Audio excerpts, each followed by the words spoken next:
A massive explosion followed by images of a strange older woman rouses Veers from her sleep. Veers is a Star Force member on the Kree Empire's capital planet of Hala. Veers links up with her mentor and commander Yon-Rogg for early training. She explains that she still gets nightmares and is worried that her memories from her past life may never return. Veers has photonic abilities which she discharges using her fists. Yon-Rogg is teaching her to learn to control her power and avoid letting emotions consume her. Later, Veers meets with the Supreme Intelligence, an AI that rules the Kree. The Supreme Intelligence takes the form of the woman haunting Veers in her dreams. It urges her to control herself and gives her a mission intending to test what she's learned. Veers joins Yon-Rogg and other Star Force members on a starship. The mission is to retrieve an undercover operative from a planet inhabited by shape-shifting aliens called the Skrulls. The Kree and the Skrulls have been at war for a long time. The mission initially succeeds, but all hell breaks loose when Yon-Rogg and his men realize it's a trap. Veers finds the undercover operative, but it turns out to be Skrull Commander Talos. He captures Veers and takes her to his ship. He starts digging through Veers' mind, hoping to find helpful information. He's pretty shocked to discover that Veers' memories are of Earth. His intrusion leads him to the strange woman in Veers' dream, Dr. Wendy Lawson. Veers soon regains consciousness and attacks the Skrulls.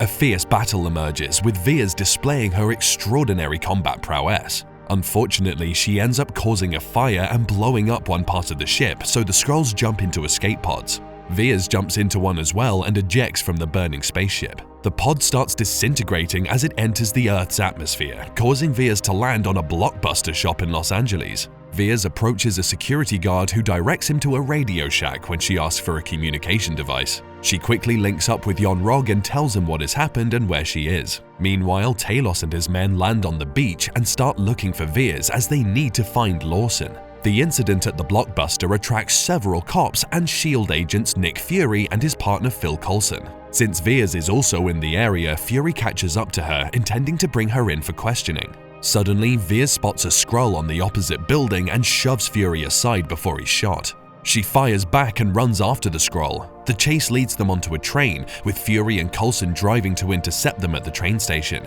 Veers puts up a good fight, but the Skrull escapes. Luckily, he leaves a chip behind, which Veers uses to find out that Lawson used to hang out at a particular pub. Meanwhile, Fury gets a call from Phil, who is still at the Blockbuster. He realizes that he's with an imposter in the car, causing a fight to emerge. Fury crashes his car, eliminating the passenger, who reverts to his alien form. Fury has the body autopsied, and his boss, Keller, asks him to keep up with Veers and reports once he finds her. Veers changes into a casual outfit to conceal her suit and gets to the pub. Vague memories keep flooding her mind, but her reverie is interrupted by Fury's arrival. The two decide to work together now that Fury believes in aliens. They drive to the Project Pegasus installation at a US Air Force base as per Veers' memories. They're detained when they ask about Lawson, but Fury gets them out using sellotape to unlock the doors. The two find the records room and look for Lawson's file. Veers is shocked to find out that Lawson is a Kree. She also gets pictures confirming that she was on Earth and had been a pilot with Lawson. Discreetly, Fury tells Keller of their position and asks for backup. Keller arrives just as Veers calls Yon-Rogg with an update. Another chase ensues, and Veers is disappointed that Fury sold him out. Fury discovers that Keller is a Skrull when he doesn't refer to him by his usual name. He tries getting to Veers, but Keller finds him first and starts beating him up. Luckily, Veers intervenes before Keller can deliver a fatal blow. The two escape the base in a jet where Lawson's cat Goose stows away. The trio makes its way to Louisiana to interrogate Maria Rambeau, Veers' friend and a former pilot. Maria and her daughter Monica are excited to see Veers, but this dies down when she doesn't recognize them. Through pictures and stories, Veers learns that her real name is Carol Danvers and she worked with Lawson and Maria. She and Lawson had crashed and were presumed dead in 1989 while testing an experimental light-speed engine designed by Lawson. The deaths had been hidden so the government couldn't look bad for messing up billions of dollars. Maria's neighbor knocks on the door, but Veers is cold to him, fearing that he might be a Skrull. After telling him off, the group discovers Talos already in the house. He claims to be unarmed and wants to share the truth with Veers. He has the black box from Veers' plane crash. As the group listens to the recording, Veers' memories come back. She and Lawson had been chased by another jet. The resulting gunfire caused them to crash land. They both survived, but Veers discovered Lawson's blood was blue. Lawson revealed that her name is Marvell and asks Veers to destroy the engine before it's found. The intruders shoot Lawson, but Veers manages to destroy the engine, causing an explosion. Destroying the engine caused Veers to absorb the power, and the intruders, led by Yon-Rogg, took her back to Hala. Veers is disappointed and hurt to learn the truth. She feels confused, but Maria reminds her who she truly is and that her knowledge can be put to good use. Talos reveals that he and his kind are refugees searching for a new home. Lawson's engine could help them reach a new place far from their enemy, the Kree. The group decides to work together and find Lawson's lab, whose coordinates Carol remembers. Monica helps Carol change her suit and encourages Maria to join the new venture. As they leave the planet, Yon-Rogg and his team arrive. Yon-Rogg learns from a Skrull impersonating Carol that she already knows the truth. This forces Yon-Rogg to ask the Supreme Intelligence for help. Carol and her team get to Lawson's cloaked laboratory with Goose trailing along. Inside, Carol realizes that Talos is not interested in the Tesseract, the power source of Lawson's engine, but in his wife, kid, and other Skrulls hidden by Lawson. Suddenly, Yon-Rogg and his team get into the laboratory. They easily overpower Carol and her team, trapping her with the Supreme Intelligence. The Supreme Intelligence criticizes Carol for making deals with the enemy, despite being the reason she's a great warrior.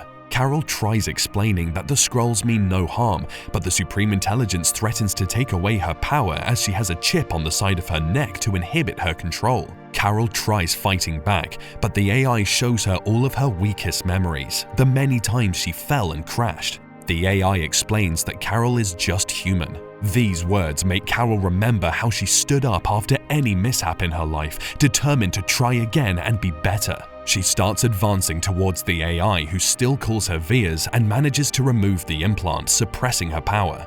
She tells the AI that her name is Carol Danvers, and she has been operating on controlled power, so she wants to discover the full extent of her powers. Carol breaks free, and this causes the laboratory to experience a power surge, allowing Fury and Maria to escape. Several soldiers quickly ambush the two, but Goose, who is actually an alien called a Flurkin, swallows the men and the Tesseract. While Fury and the Skrulls struggle to escape, Carol gets into a fierce fight with Yon-Rogg and his team. She easily overpowers them, but Yon-Rogg realizes that the Skrulls have the Tesseract, so he goes after them. Carol tries to follow him, but he punches her using his tools as he has more experience and a better handle on his weapons. Fury's spaceship is being attacked by one of Yon-Rogg's men. Luckily, Maria manages to crash the enemy jet on some mountains, but the relief is short-lived when Yon-Rogg appears. Danvers is at the risk of crashing, so she relaxes and embraces her power. This gives her the ability to fly, and she hits Yon-Rogg's spaceship, causing it to crash. She then ascends to deal with the bombs being sent to Earth by a Kree zealot called Ronan the Accuser. She destroys the bombs and a Kree bomber, causing Ronan to retreat and promise to return someday. Danvers returns to Yon-Rogg, who wants to have a hand-to-hand combat. This time, Danvers uses her powers as she no longer fears losing control and has nothing to prove to him. After overpowering him, she sends him back to Hala with a message to the Supreme Intelligence that she is coming to end all the wars. Fury then gets his left eye scratched and blinded by Goose. Later, the victorious group celebrates by having dinner at Maria's house. Danvers gives Fury a modified pager so he can communicate with her in case of trouble. She departs with the Skrulls to help them find a new home. She's pretty delighted with her unique abilities and enjoys looking at the Earth, hoping to keep war out and fulfill Lawson's dream of a peaceful universe. Fury shares with Coulson his idea to locate heroes like Danvers. He names it the Avengers Initiative after her Air Force callsign. In a mid-credit scene, the activated pager is seen being monitored by the Avengers in 2018. Danvers emerges looking for Fury. In a post-credit scene, Goose climbs on Fury's desk and regurgitates the Tesseract. Do leave a comment telling us your favorite part of the movie. Hit the like button, subscribe to our channel, and hit the notification bell so you don't miss the next recap. Until next time, folks, take care and goodbye.